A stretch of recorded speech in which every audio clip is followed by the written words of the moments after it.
On July 8, 2014, at Varna Airport in Bulgaria, a 28-year-old German guy named Lars Mittank was caught on CCTV, and it's a sight that'll send chills down your spine.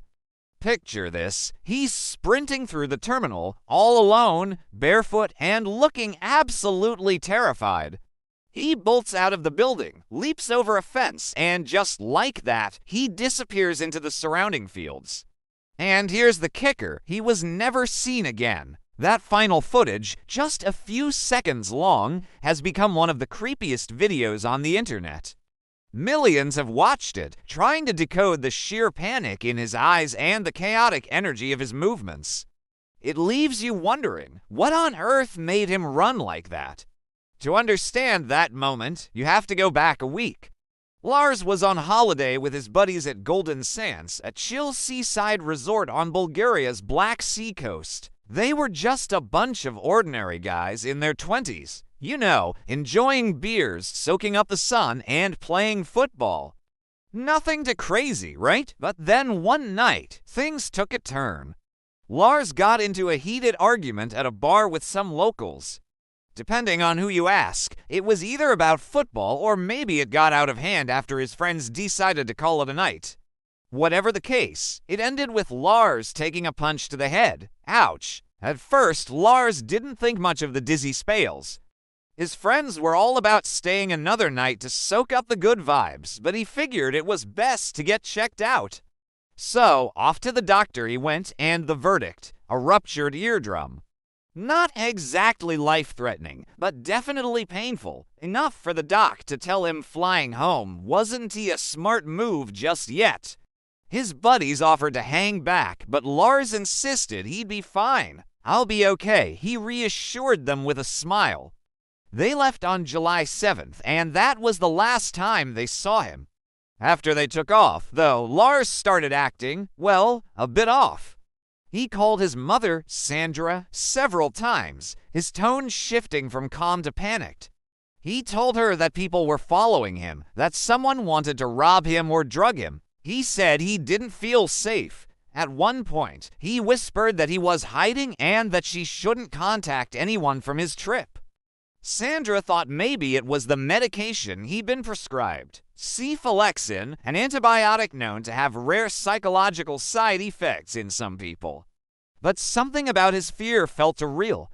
Lars spent the night wandering the streets and checking in and out of different hotels. He even texted his mother that he didn't know where he was. Eventually, he ended up at the Hotel Color, a cheap, no-frills place near the airport.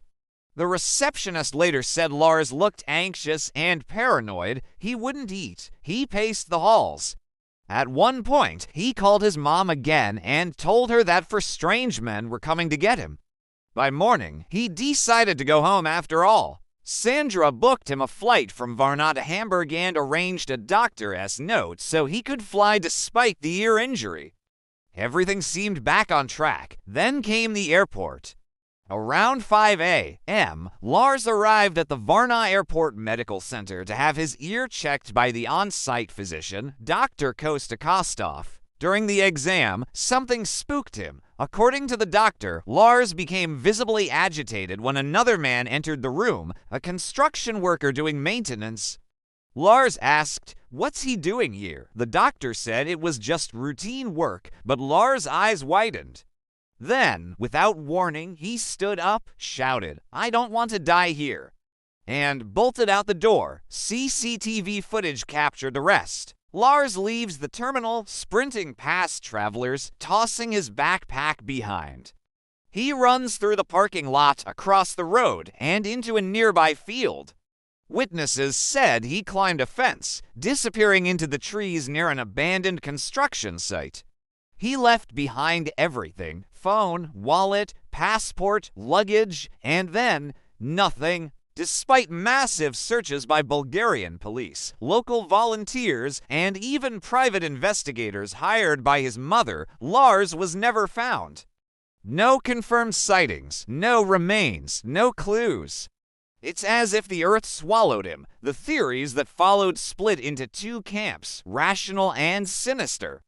Some say Lars suffered a psychotic break, possibly triggered by the head injury, antibiotics, or a combination of exhaustion and paranoia. It's not impossible. The drug he was taking, cephalexin, has been known, though rarely, to cause confusion or hallucinations. Others, though, aren't convinced. They point to the fear in his voice during those last calls, the way he whispered as if he really was being watched. Some locals remember seeing men matching the description of those he mentioned. Others wonder if the bar fight was more than it seemed, maybe connected to petty crime, smuggling, or police corruption. There's also the unsettling detail of his missing belongings. His luggage was found intact at the airport, but locals claim some items, including cash, were never properly logged.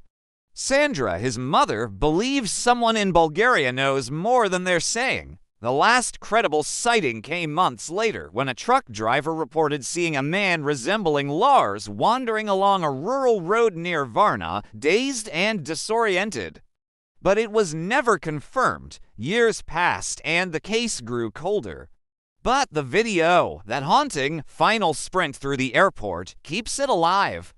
People have analyzed it frame by frame, trying to find meaning in his movements. Was he running towards something or away from something? His mother never stopped searching.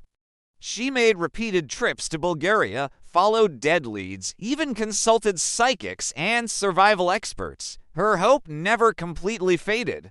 She said she felt he was still alive, somewhere out there, confused, maybe unable to remember who he was.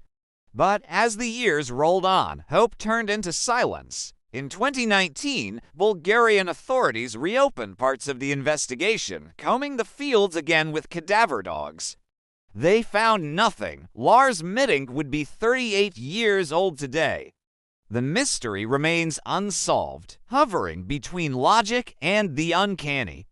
A young man goes on a simple vacation, gets into a fight, hurts his ear, and then, days later, runs barefoot into the wilderness, vanishing forever. Some call him the most famous missing person on YouTube. Others think of him as a symbol of how quickly the line between safety and chaos can blur.